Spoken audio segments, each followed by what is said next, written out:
Thank you very much. First, let me thank Mayor Bloomberg. I'm sure everyone in New York City joins me in thanking the mayor for his leadership, his competence, his diligence, his professionalism. His team has been tireless, and Mr. Mayor, we thank all of you very much. We thank all of the first responders, every one of them a hero. We thank the state and local elected officials who are all here today. Special thank you to Borough President Molinaro, who has done a great job of leadership on the ground. County Executive Ed Mangano in Nassau County and County Executive Steve Ballone in Suffolk County. We thank them all.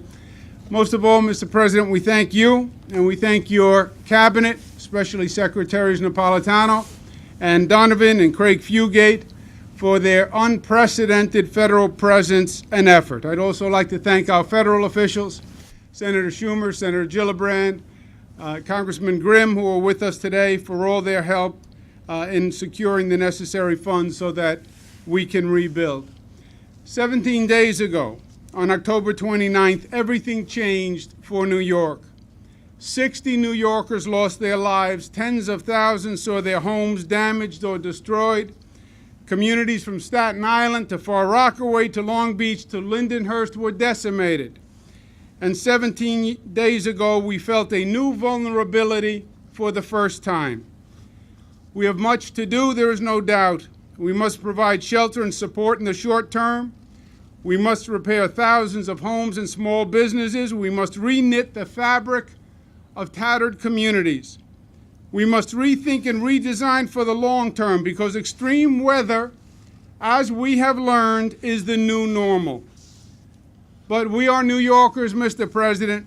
We are tough, and we are resilient, and we will overcome, and we will be the better for it.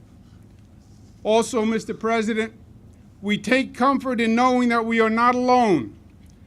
While we may not have had heat in our homes, our hearts have been warmed by the outpouring of support, generosity, and love from people all across the nation. People from across the country have joined us, have donated, sent food, and we want to say a heartfelt thank you to each and every one of them. And let me say, Mr. President, thank you to you, because you have exemplified the spirit of partnership and the spirit of community. I was personally amazed and touched by your phone calls and attention, even during times that were very, very busy. You were there for us. You were there for New York, and we thank you, Mr. President. And together, Mr. President, we will not just rebuild New York, we will build back better than ever before. Ladies and gentlemen, the President of the United States.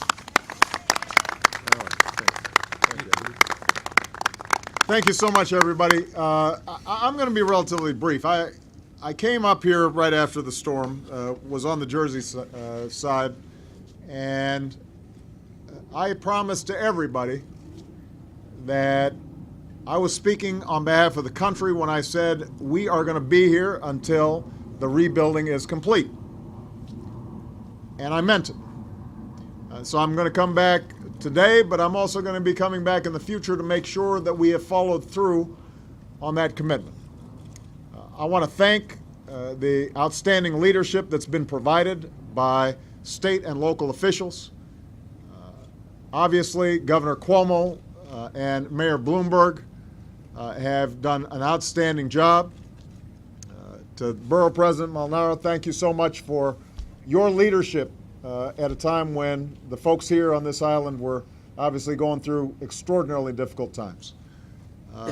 The people of Long Island who are going through really tough times. Across the board, what we've seen is cooperation and a spirit of service.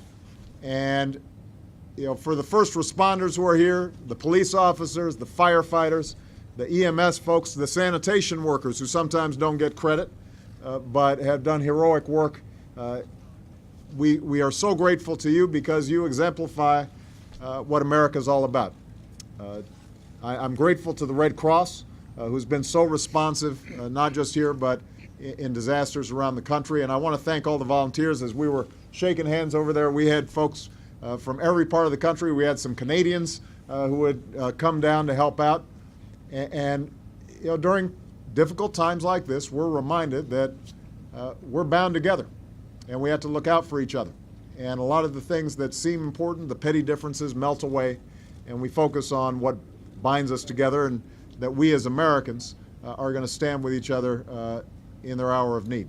Now, more specifically, we are now still in the process of recovery. As you can see, as you travel around parts of Staten Island, as we flew over parts of other parts of the city and the region that had been impacted, there's still a lot of cleanup to do. People still need emergency help. They still need heat. They still need power. They still need food. They still need shelter. Kids are still trying to figure out where they're going to school. So there's a lot of short-term, immediate stuff that has to be dealt with, and we are going to make sure that we stay here as long as people need that immediate help. That's FEMA's primary task. And we'll be coordinating closely with state and local governments to make sure folks are getting the short-term help. But what we've also already heard is that there's going to be some long-term rebuilding that's required. You know, you look at this block, and you know that this is a community that is deeply rooted. You know, most of the folks that I met here have been here 20, 30, 50 years.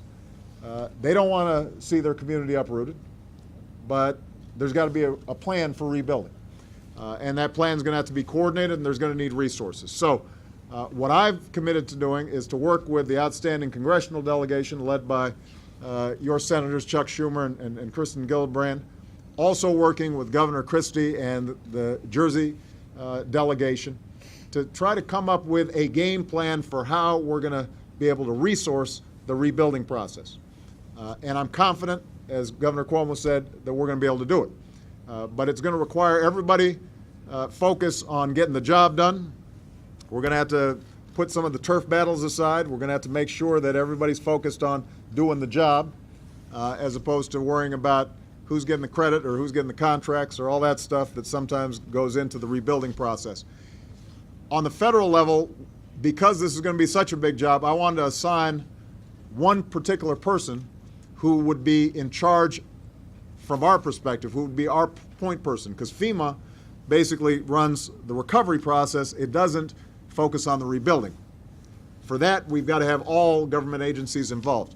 Janet Napolitano has done a great job with respect to DHS, but we thought it would be good to have a New Yorker who's going to be the point person. And so our outstanding HUD Secretary, Sean Donovan, who used to be the head of the New York Housing Authority, so he knows a little bit about New York and building, is going to be our point person, and he's going to be working with the mayor, the governor, the borough presidents, the county officials, to make sure that we come up with a strong, effective plan.